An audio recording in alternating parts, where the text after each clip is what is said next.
they will debate and give the last ruling in in this month. Blue Words, it said most of the sermons in the mosques are preached in Arabic.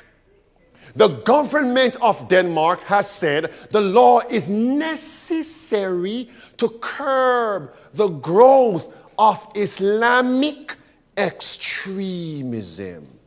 We fear Islamic extremism will take over our country. Herod feared Christ would take over his country. The devil and the papacy despise Seventh-day Adventists. Watch. CBN News, not CNN, CBN News, explain the measure is aimed at getting the preaching of jihad out of the mosques. What did Christ say in John 16, verse 1 through verse 7? A time is going to come, they will cast you out the synagogue. But because Europe is so politically correct, they won't just pinpoint mosques.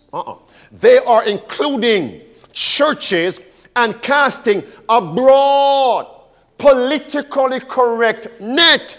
Christian leaders are sounding the alarm about the proposed law and the dangers it presents. Yet our people are snoring. Move on. This is a first. It's a what? It's a first, which is why it is so important we find a way to address and encourage the Danish government to find another solution. Because my real concern is that if the Danes do it, what, friends? Other countries may copy this. The Guardian. This is not an isolated incident, saying little by little minority groups are being what? What word comes to your mind? Minority groups, a biblical word. Minority remnant are being treated with what? Increasing suspicion. Let me hasten on. What does the Pope say about extremists?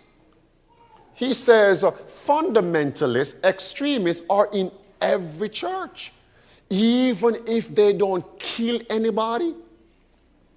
But what they believe is dangerous. And he calls fundamentalists those who believe what, friends? Absolute truth. Hold on. He says fundamentalists, they refuse to bend God's law. They don't want to yield and compromise. Watch this. He says, I'm after a small group. You mean us? Let's link the dots. They keep the law of God and a small group? Hold on. They keep the law of God and they are a small group? Is that not Revelation 12 verse 17? All right, notice here, friends. It says, it goes on. They are now requiring preachers to send their sermons to the government after being translated into Danish. They're saying it's against freedom of speech.